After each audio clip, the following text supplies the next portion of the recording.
Good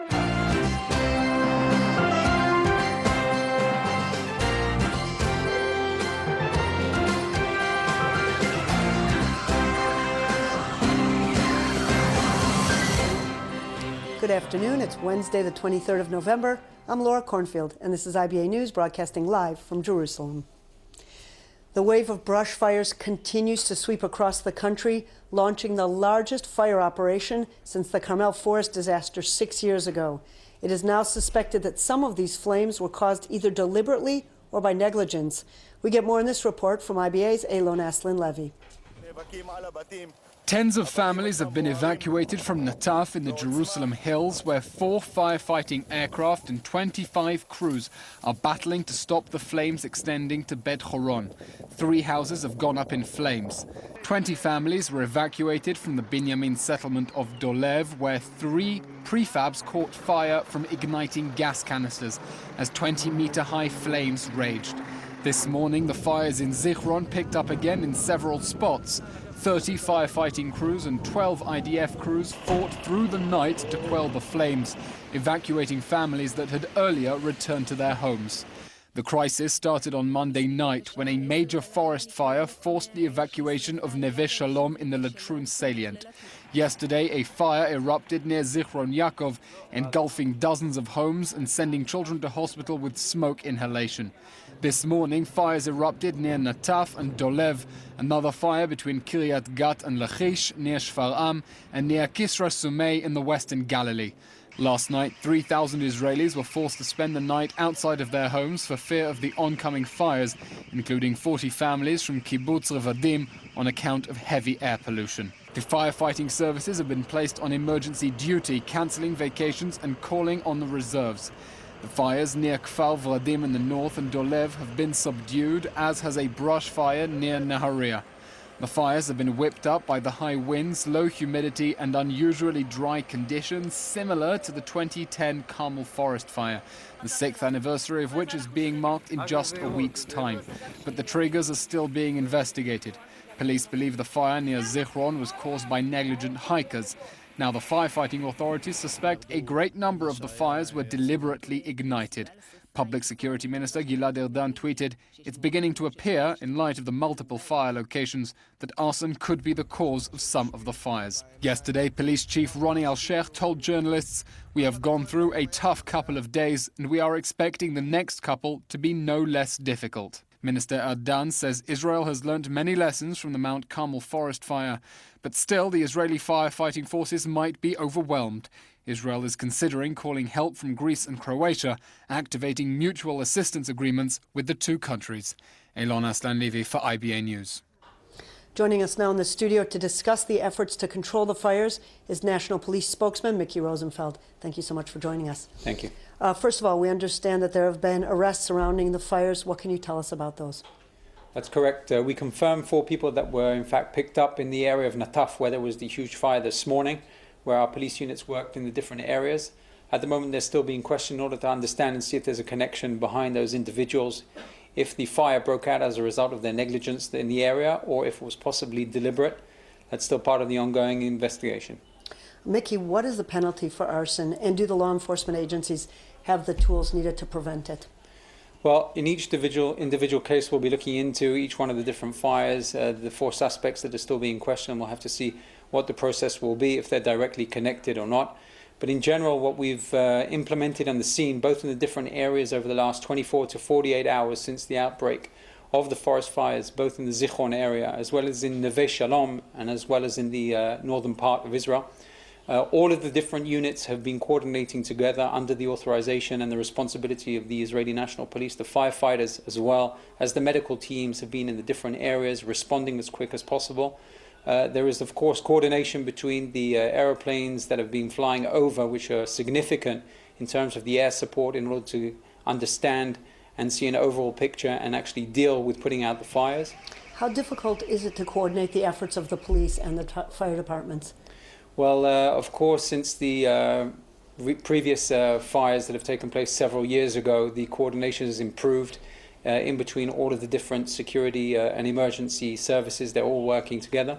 As we've seen over the last 24 hours, coordinating, being at the right place at the right time, as well as supporting members of the public and evacuating certain areas just in time, of course, to prevent injuries. Were there special units set up following the Carmel Forest fires that assisted you to learn the circumstances and the improvements need to be made?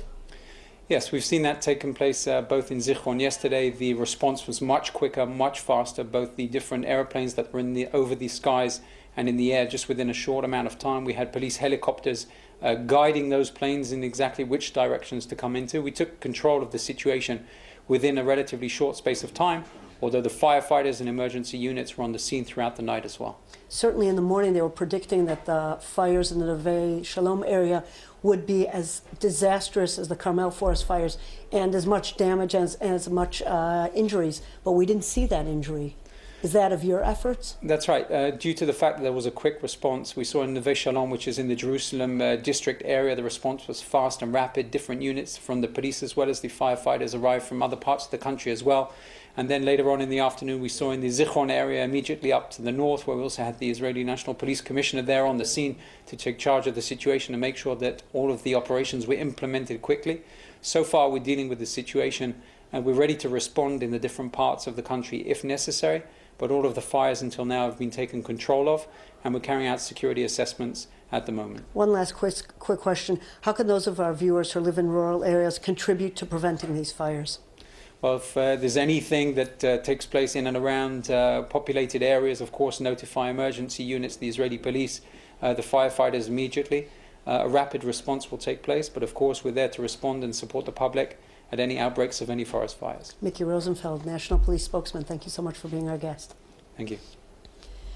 IBA spoke earlier to Ela Brenda Ladell, a resident of Zichron Yaakov, who watched the flames approach her neighborhood. A lot of people are very worried.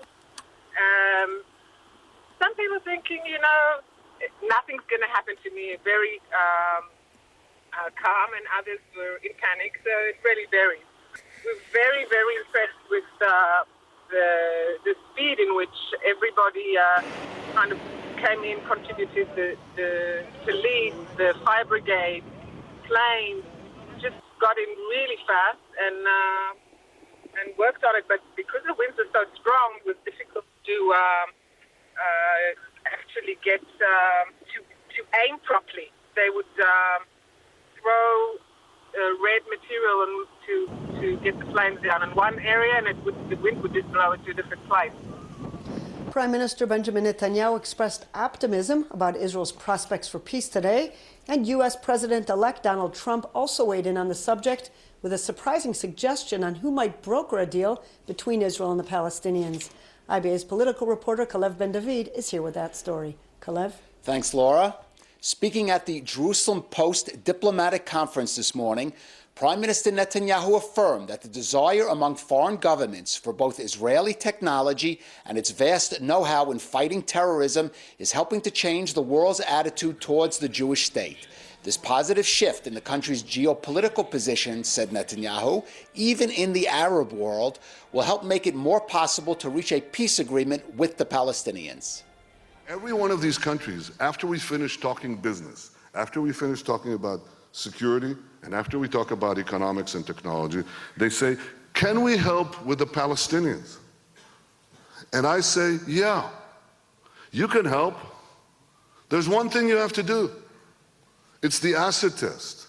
Invite me and Abu Mazen to a meeting right now in your capital. Right now. I'm willing to come. I'll change my calendar, I'll change my schedule. I'm willing to come to see him. They say we're at the point of a breakthrough. The Prime Minister of Israel is willing to meet President Abbas. So immediately they pass the message to Ramallah. And what do you think is the response? Not now. Can't. Conditions, preconditions.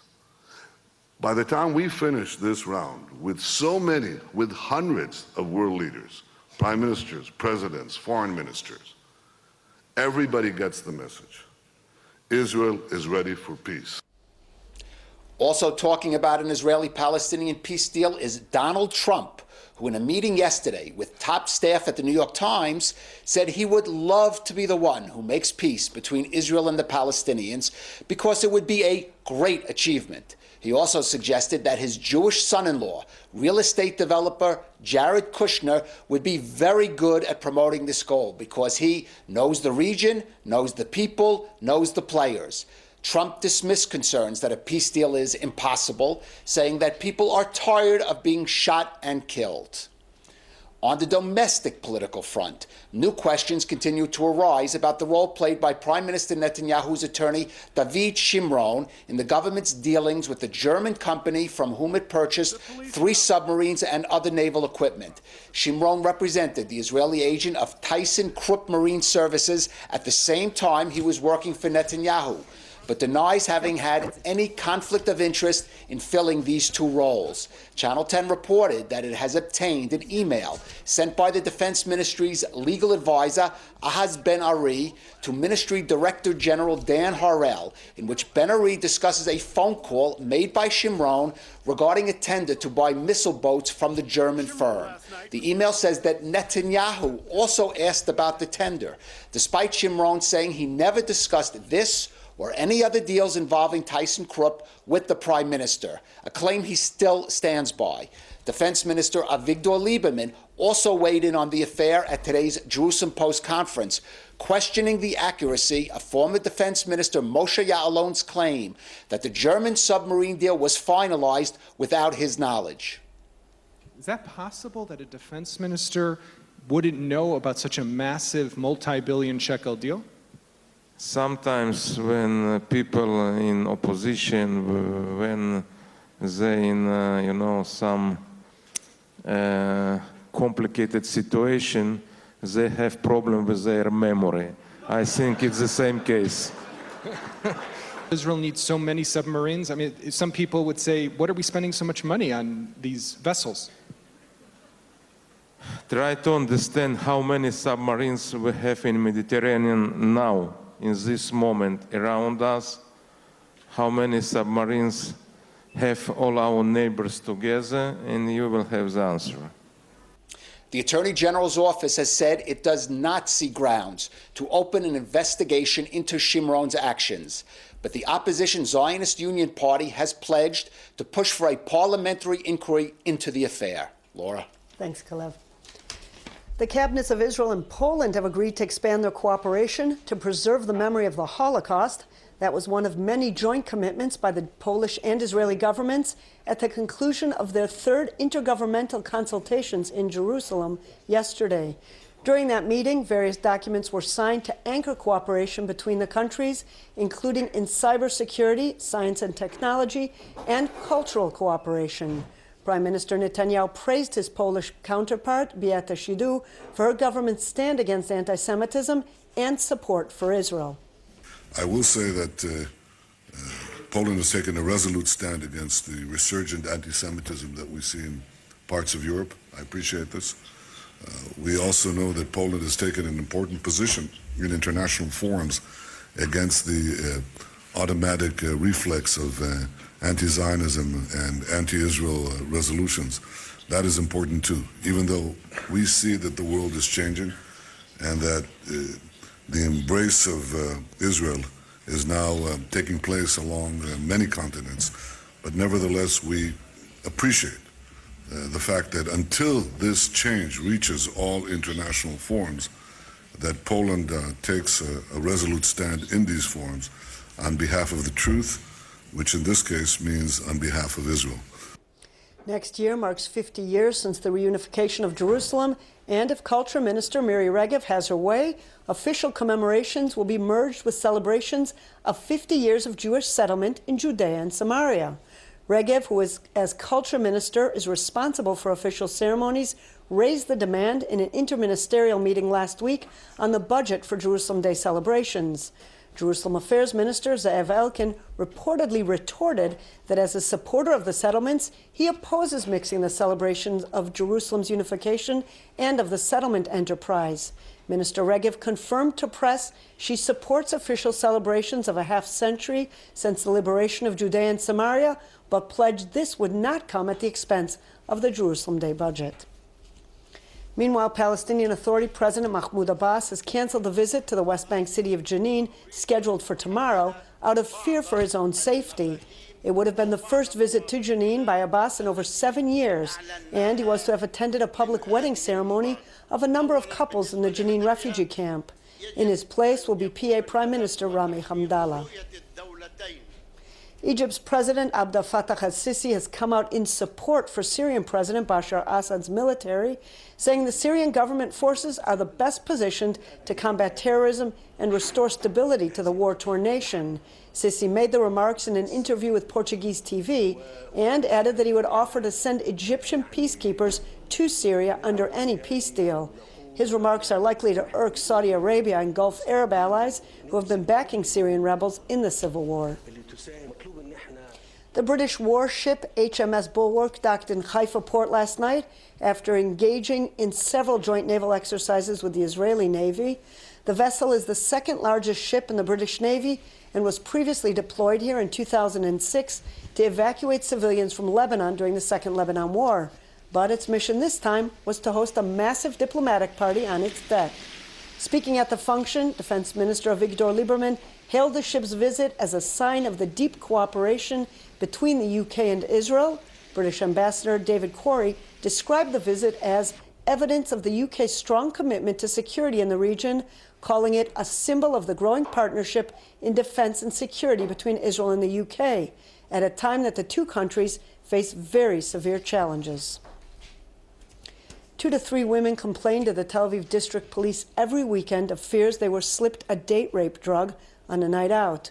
An investigation by Army Radio reports widespread use of the drug dropped into women's drinks in bars and clubs in an attempt to force them into sex. The colorless and flavorless drug causes women to lose consciousness, often waking up later naked in the street or a strange apartment. The true number of victims is believed to be much higher, as it remains difficult to prove the crime. Suspects often befriend the victims before and photograph themselves smiling, later claiming the victim was drunk and the sex was consensual. Women who suspect they were drugged on a night out are strongly advised to undergo blood and urine tests before reporting to the police, because the chemical evidence of the drug is washed out of their system within 8 hours. In the United States, Representative Keith Ellison of Minnesota has emerged as a key contender for the chairmanship of the Democratic National Committee. The congressman is one of the more hostile towards Israel in his party, having voted against additional funding for the Iron Dome and spearheaded a letter to the president urging him to press Israel to ease the blockade of Gaza, although he rejects the boycott movement. Ellison, the first Muslim elected to Congress, is being backed by Jewish Senator Chuck Schumer of New York in what is seen as a reconciliation attempt between the pro-Clinton and pro-Sanders camps in the Democratic Party. Abe Foxman, retired director of the Anti-Defamation League, has expressed concern that Ellison's election would make Israel less of a bipartisan issue. Turkey's president may be accusing Israel of barbarism, but here's another face from Turkey. Omar Faruk Tekbilek is appearing tonight at the International Oud Festival in Jerusalem and is looking forward to sharing his music with Israelis. He spoke with IBA News. Love is my religion. Love is my religion. So that's why, rather than being religious, but spirituality, bring that essence of the religion is love. God created the universe from his love. Play the music, we experience each other soul to soul. We don't see the shell of the body, nationality illusion. Because somebody plays music, your heart resonates and you are hearing the person's heart.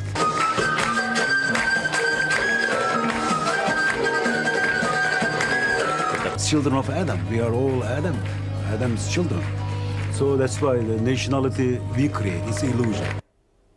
In local money matters, shares were down on the Tel Aviv Stock Exchange while the shekel was mixed in foreign currency trading. Here are the numbers.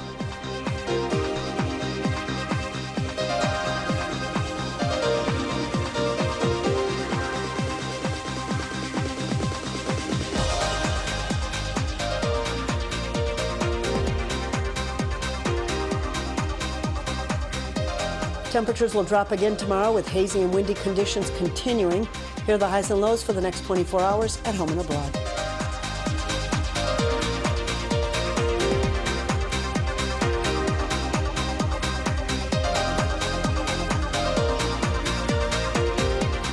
that's all for this newscast. Ari O'Sullivan will be here tomorrow. Until then, I'm Laura Cornfield wishing you a good evening and shalom from Jerusalem.